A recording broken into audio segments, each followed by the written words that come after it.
¿Cómo están, querido grupo? Bueno, estamos estudiando temas muy interesantes, por lo menos no tan conocidos, y siempre uno quiere aprender más y saber más.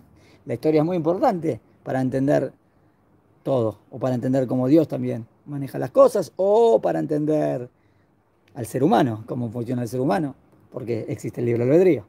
Bueno, esto tiene que ver con la historia del pueblo judío, nuestro pueblo, y por eso me parece muy, muy interesante. Y el templo, que es un tema central siempre en el judaísmo. Antes, ¿está bien? En el artículo anterior, o en la clase anterior, estudiamos cómo el anfiteatro más famoso del mundo, el Coliseo romano, fue construido con el dinero saqueado del Bet HaMikdash. Ahora vamos a ver que no fue solo el dinero de los judíos lo que se utilizó para construir el Coliseo. Vamos a ver. La barbarie que las legiones romanas demostraron contra los judíos de Jerusalén, cuando destruyeron y saquearon el Bet HaMikdash, asombró tanto al historiador Flavio Josefo que éste decidió dejar constancia de ella en sus escritos.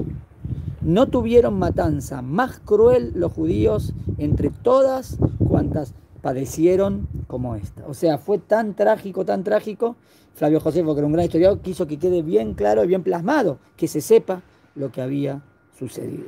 Así comienza un artículo, lo que acabo de citar, así comienza un artículo publicado en la edición digital del diario español ABC en enero del 2019.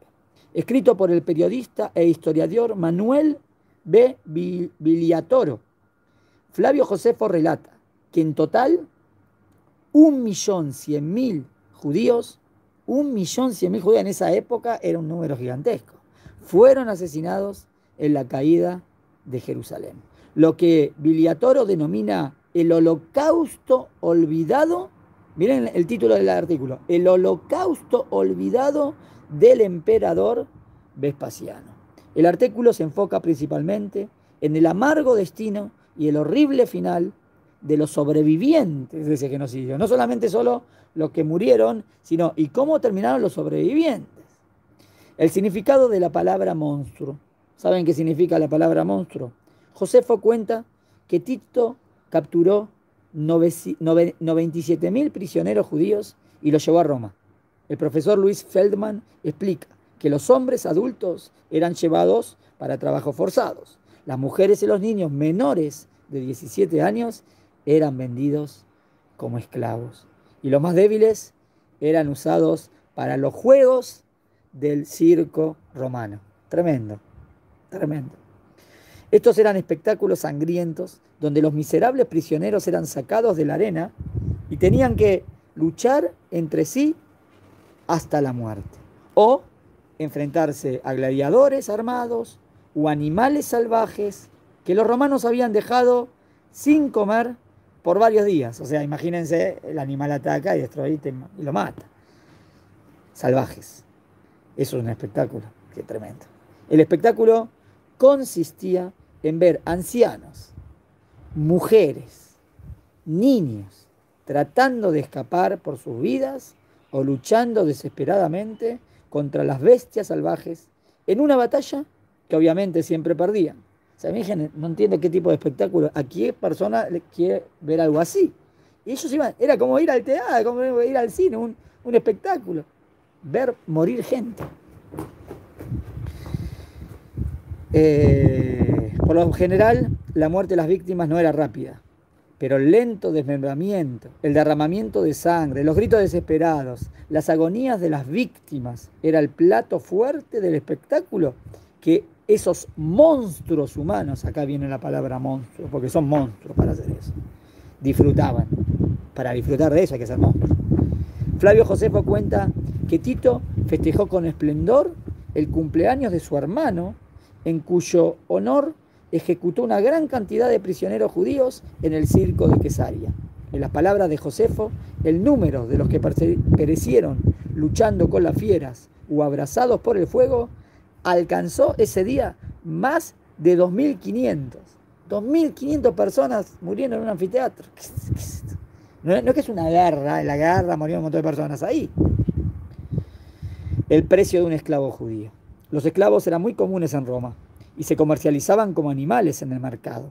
Los esclavos judíos, particularmente, tenían un valor superior en el mercado. ¿Por qué? ¿Por qué? ¿Por qué valían más? Porque siempre se encontraría un judío dispuesto a pagar un elevado precio para liberar a sus hermanos. Y eso tiene que ver con Am Israel, con el pueblo judío, que seguro si va a haber alguien que puede liberarlo, va a pagar para dejarlo libre.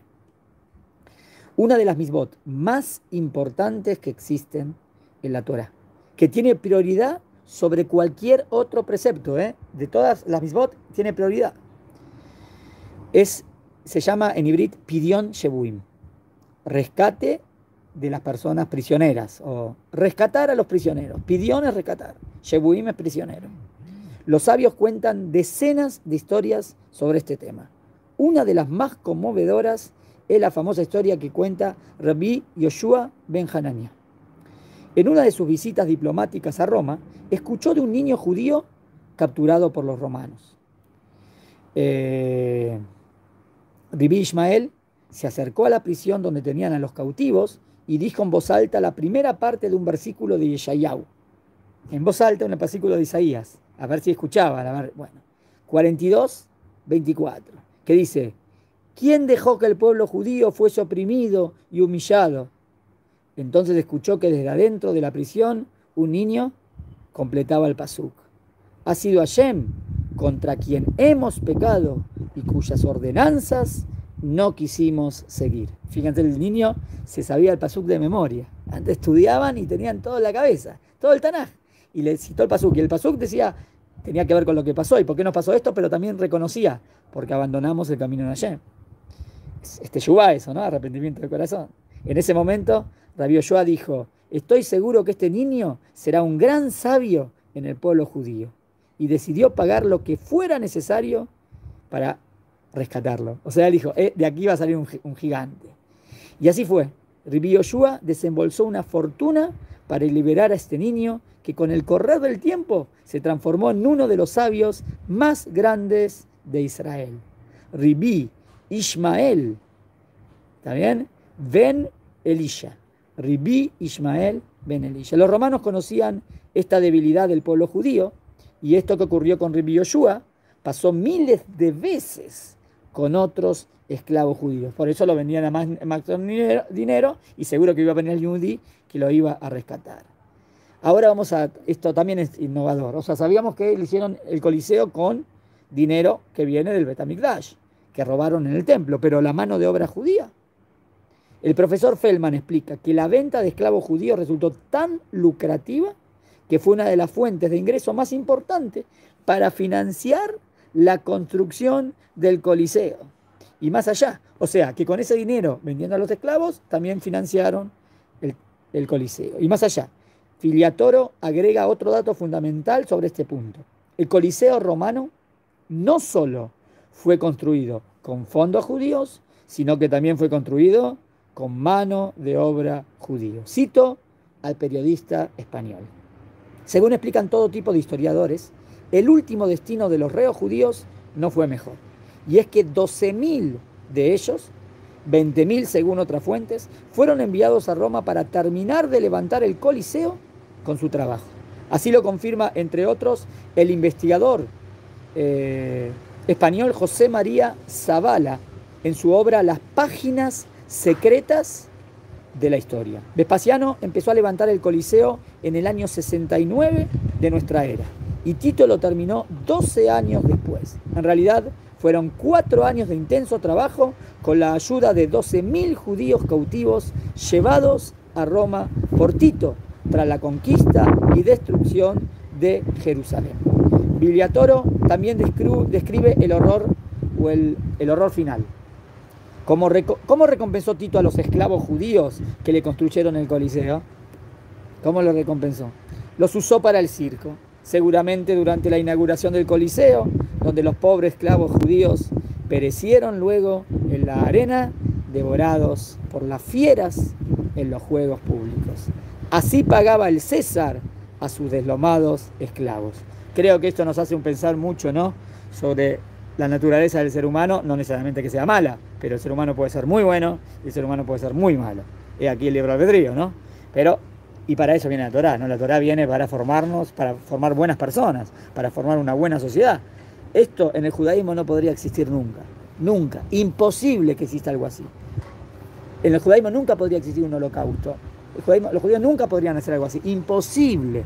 Porque tenemos la Torá y la mitzvot que van formando seres más empáticos, con más sentimientos, más buenos, más correctos. Y eso hace que tengas una buena sociedad. Por eso, estas atrocidades solo pueden venir de grupos o personas o pueblos que no tenían nada de esa moral desarrollada. Y por eso pueden llegar a lo peor de lo peor, como vimos aquí. Vamos a ver, hacemos algo corto. Síganme en Judaísmo en Vivo, voy a seguir.